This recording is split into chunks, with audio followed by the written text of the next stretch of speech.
नमस्कार मित्रांनो, शिवा मालिकेच्या आजच्या भागामध्ये आपण पाहणार आहोत की आता शिवा ही सुहासला घराबाहेर काढून धमकी देऊन कानाखाली मारत आता पुन्हा घरी आलेली असते। रात्री आता शिवा आशू बेडरूममध्ये असतात। शिवा आता विचार करू लागते।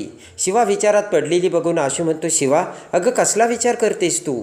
शिवा म्हणते की काही नाही, आणि मला ना आता खूप वाईट वाटतंय, आणि मला एवढा राग आला होता ना त्या सुहास भाऊजींचा, त्यावेळेस माझं रागावरचं कंट्रोल गेलं होतं।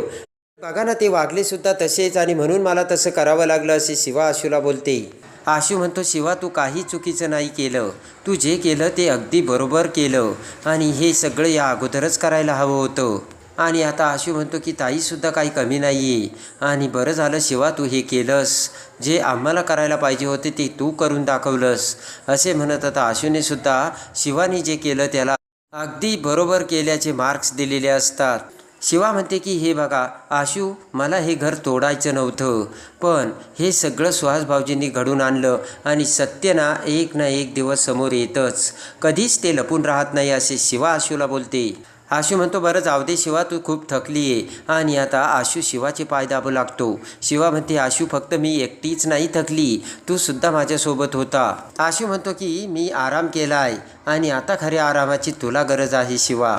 आणि त्यानंतर आशू म्हणतो, हे बघ शिवा तू आराम कर, आणि शिवाचे आता आशू पाय चेपू लागतो।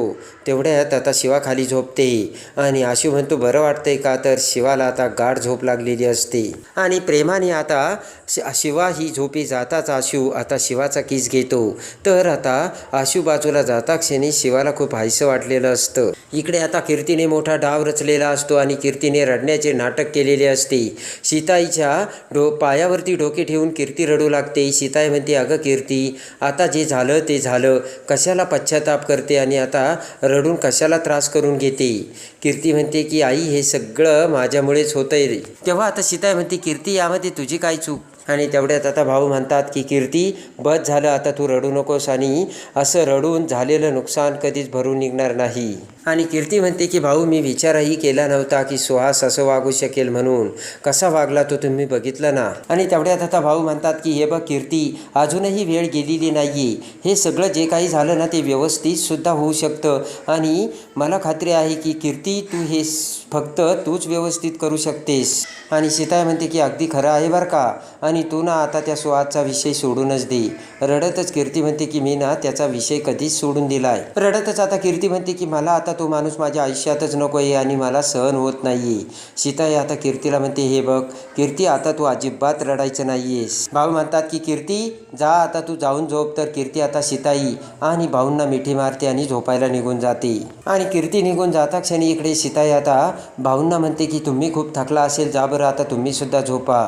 डोक्याला हात लावत आता भाऊ म्हणतात की मला झोप तरी कशी येईल सांग बरं तू आता, आणि मला थोडंसं अस्वस्थ होतंय।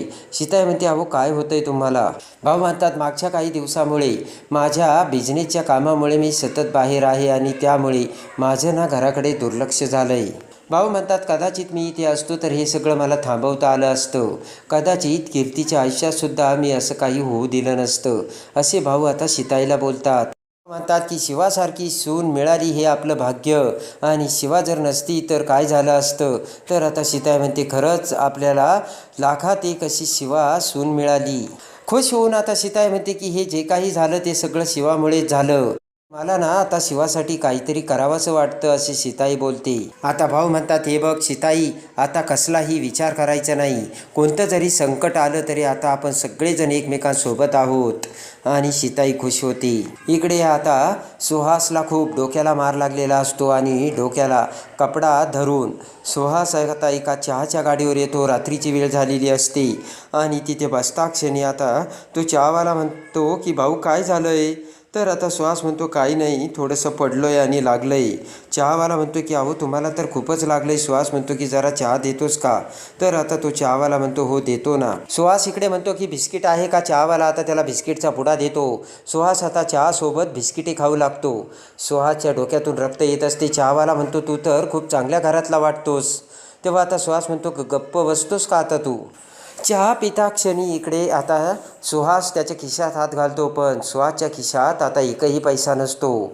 सुहास आता चहावाल्याकडे बघत म्हणतो, किती पैसे झाले? तर आता चहावाला म्हणतो 20 रुपये. सुहासकडे आता देण्यासाठी 20ही रुपये नसतात. आणि पटकन आता सुहास म्हणतो की पाण्याची बाटली आहे का? तो चहावाला आता पाण्याची बाटली काढायला खाली वागतो. एवढ्यात सुहास तेथून पळ काढतो. चहावाला त्याचा पाठलाग करतो आणि म्हणतो की अरे थांब थांब, कुठून येतात काय माहिती, चहाचे सुद्धा पैसे बुडवले. आणि तो निघून जाता क्षणी इकडे आता तो चहावाला म्हणतो की नक्कीच याला कुणीतरी मारलं असेल. आणि त्यानंतर इकडे आता चंदन हा गॅरेजमध्ये एकटक आता दिव्याचा विचार करत बसलेला असतो. आणि तेवढ्यात रॉकी त्याची शाळेची बॅग घेऊन तिथे येतो आणि चटई टाकत रॉकी आता तिथे बसतो. चंदन म्हणतो, रॉकी तू आता इथे असा? तर आता रॉकी म्हणतो की मला एकतर संपदाच्या घरी नाश्त्यासाठी बोलावलंय आणि तिकडे तर माझे 2-3 तास जातीलच, आणि म्हणून मी अभ्यास करण्यासाठी इकडे आलो आहे. चंदन म्हणतो की पण तू रूमवर सुद्धा अभ्यास करू शकत होतास ना? तेव्हा आता रॉकी म्हणतो की तिथे ना आमच्या शेजारी एक हळद आहे, तेव्हा तिथे थोडासा गाजावाजा चालला आहे, तिथे कसा माझा अभ्यास झाला असता, म्हणून इकडे आलो आहे. ते ऐकताच आता चंदन म्हणतो, वा वा रॉकी, तू खूप मेहनती आहेस बरं का, आणि नक्कीच तू चांगली एक्झाम देऊन तू चांगले मार्क्स मिळवून पास होशील. रॉकी म्हणतो, ते तर मला करायचंच आहे आणि संपदालासुद्धा खूप हॅप्पी करायचं आहे. परीक्षेत मला चांगले मार्क्स मिळवायचे. चंदन म्हणतो की रॉकी, तुला आठवतं आहे का ज्या वेळेस तुला संपदाने प्रपोज केलं होतं त्यावेळेस तू कसा नकार दिला होता आणि त्यावेळेस तू किती चिडला होता? रॉकी आता हसू लागतो. चंदन म्हणतो की त्यावेळेस तू कसा सभ्य माणसांसारखा वागत होता आणि नंतर तू कसा झाला? तर आता रॉकी हसतच म्हणतो की त्यावेळेस प्रेम काय असतं ना हे मला समजत नव्हतं. आणि त्यानंतर आता चंदन म्हणतो, काय असतं प्रेम? इकडे आता रॉकी विचार करतो आणि म्हणतो की प्रेम. तर आता चंदन हसू लागतो आणि म्हणतो की जाऊ दे. आणि त्यानंतर आता रॉकी म्हणतो की चंदन, मी खूप हॅप्पी आहे. संपदामुळे ना मला खूप गोष्टी माहीत झाल्या आणि संपदा माझं इन्स्पायरेशन आहे आत्ता. आणि त्यानंतर आता रॉकी हा पालथा गुडघ्यावर बसून पुस्तक वाचू लागतो आणि म्हणतो की चंदन, असं अभ्यासाला बसायचं म्हणजे झोप येत नाही. चंदन म्हणतो की अरे तुझे हातपाय दुखतील. रॉकी म्हणतो की अजिबात नाही. आणि त्यानंतर आता चंदन विचार करतो की हे सगळं काय होतंय, प्रेम काय असताना हे मला देखील कळतंय, तरीसुद्धा मी एवढं का घाबरतोय?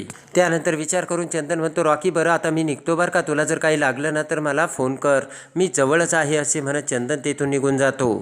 इकडे आता देसाईंच्या घरामध्ये सगळेजण नाश्ता करायला बसलेले असतात आणि तेवढ्यात आता रॉकीसुद्धा त्यांच्यामध्ये नाश्त्यासाठी आलेला असतो. पटकन आता लक्ष्मण म्हणतो की रॉकी, अरे तुला बोलावलं होतं, तुला उशीर का झाला?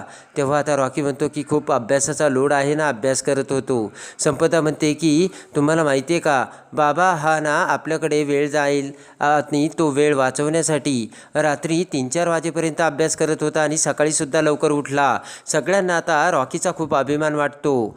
आणि आता आशू म्हणतो की बरोबर आहे संपदा, तू आता त्याचीच बाजू घेणार ना? तर आता संपदा म्हणते की काय ढम्मू? तर लगेच सीताई म्हणते की तिला कोणी बोलू नका बरं का, आणि उद्यापासून ना ती 1 वाजता झोपेन. आणि त्यानंतर इकडे आता रॉकी म्हणतो की खरं तर मला आशू जिजूसारखं व्हायचं आहे, ते जसे प्रामाणिकपणाने काम करतात तसं मला प्रामाणिकपणाने काम करायचं आहे.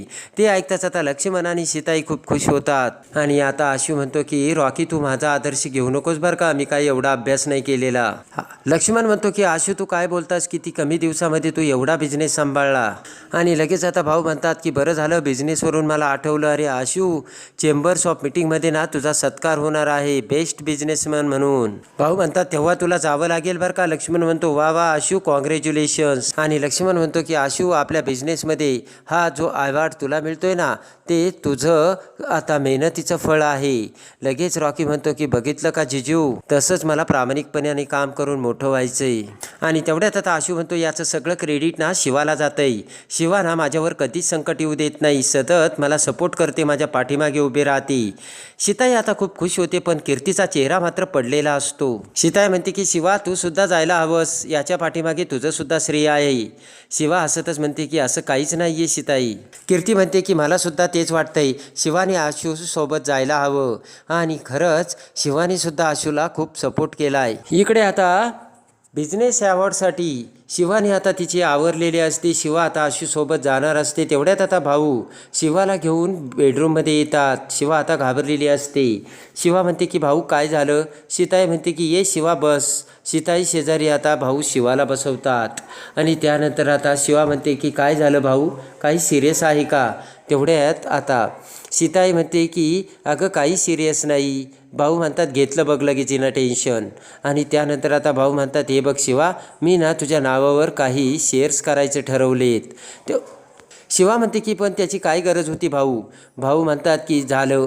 सीताई म्हणते की या पोरीचा जर चांगला विचार करायला गेला ना ही ऐकतच नाही. सीताई म्हणते की हिला ना सगळ्यांची भलं करण्याची आहे मोबा, पण स्वतःसाठी मात्र काहीच नाही. सीताई म्हणते ते काही नाही, मी आता हिचं ना काहीच ऐकणार नाही. शिवा म्हणते की भाऊ काहीच गरज नाही आहे, मला काहीच नको आहे. आणि आता शिवा म्हणते की सीताई तुम्ही माझ्यासोबत आहात, आशू देखील आहे, मला काय गरज. सीताई म्हणते की शिवा तुझ्यासमोर ना कोणीच जिंकू शकत नाही, तुला कसं जमतं हे सगळं. सीताई भाऊ दोघेही खुश झालेले असतात. आणि त्यानंतर आता सीताई म्हणते की थांब. शिवा असे म्हणत आता सीताई तिच्याकडे मस्तपैकी एक सोन्याचा राणीहार आता बाहेर काढते आणि तो शिवाच्या गळ्याला लावते. सीताई म्हणते की शिवा हा ना तुला खूप शोभून दिसतोय, अगदी नवी नवरी दिसतेस. शिवा म्हणते की मला ना हे असं सोन्याचं घालणं अजिबात नाही आवडत. आणि त्याचं काय आहे ना, जेव्हा फंक्शनसाठी मला हे लागेल तेव्हा मी तुमच्याकडून घेईल ना मागून. तेवढ्यात आता भाऊ म्हणतात बघितलं का सीता, मी तुला काय म्हणत होतो. भाऊ म्हणतात ही शिवा ना आपलं काही ऐकायचीच नाही. शिवा म्हणते की भाऊ असं काय आहे, ऐकते ना मी तुमचं सगळं. शिवा म्हणते की फक्त ना मला मनापासून हे घालायला नाही आवडत एवढंच मी बोलले. शिवा म्हणते की बरं चला बरं लवकर भाऊ आपल्याला उशीर होईल. आणि आता शिवाने तो दागिना घेतलेला असतो. त्यानंतर आता सीताई आणि भाऊ हे आशू आणि शिवासोबत आता त्या ट्रेनिंग सेंटरमध्ये आलेल्या असतात. तिथे सगळ्या मुली आता शिवाने सांगितल्याप्रमाणे त्या ट्रेनिंग घेत असतात. तेवढ्यात आता शिवा तिथे येताच आता शिवा ही त्या सगळ्यांच्या समोर येते. टीचर म्हणतात की आता शिवा शेवटचा पाठ असल्यामुळे आपल्याला शेवटचा धडा शिकवणार आहे. आणि लगेच आता शिवा म्हणते की मला एक सांगा, तुम्ही हे जे काम करता ना ते एकदम खूप सुंदर आहे आणि सगळ्यात धाडसी कोण. तेव्हा त्या मुली म्हणतात कोण. तर लगेच शिवा म्हणते की जो संकटातून भीती असताना देखील त्यातून मार्ग काढून पुढे जातो तोच खरा धाडसी. लगेच आता सगळेजण टाळ्या वाजवतात. भाऊंना आणि सीताईला आता खऱ्या अर्थाने शिवाचा अभिमान वाटलेला असतो. भाऊ म्हणतात की अशी मुलगी तर शिवा आहेच, पण अजून कोण आहे. तर त्या मुली म्हणतात कोण. हसतच भाऊ म्हणतात तुम्ही. आणि शिवा आता पटकन त्यांच्याकडे हसत टाळ्या वाजवते. भाऊ म्हणतात की तुम्ही होतात म्हणून आम्ही सुरक्षित होतो आणि बिंदास्त होतो. आणि लगेच आता सीताई म्हणते की सायली शिवासारखी मुलगी प्रत्येक घरामध्ये असायला हवी आणि म्हणून तू जे करतेस ना त्याला खरंच तोड नाही, असे आता सीताई ही सायलीला बोलते. आणि सायली टीचरसुद्धा खूप खुश झालेली असते. आणि त्यानंतर आता सीताई म्हणते की तू आम्हाला जशी मदत केली ना ते मी कधीच विसरू शकत नाही. आणि म्हणून सायली तू मला शिवासारखीच आहे, असे म्हणत आता सीताईने सायलीचं देखील कौतुक केलेलं असतं. आणि आता भाऊ म्हणतात की शिवाला जी शिकवण तिच्या वडिलांनी दिली तीच शिकवण शिवा आता सगळ्यांना देते, त्यासाठी शिवाला सलाम, असे म्हणत भाऊंनी शिवाला सलाम ठोकलेला असतो. आणि सगळ्या मुली आता त्या टाळ्या वाजवतात. आणि त्या मुली म्हणतात की आमचे घरचे सुद्धा आता बिंदास्त आहेत, कारण त्यांनासुद्धा माहिती आहे की आता आमच्या पाठीशी शिवा आहे म्हणून. सगळेजण आता खुश होतात.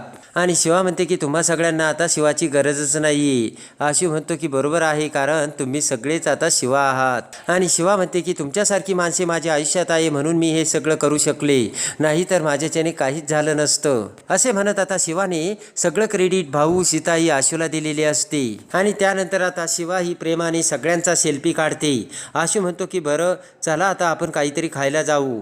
आता त्या मुली खुश होतात. तर आता आशू म्हणतो की तुम्हाला काय खायचं.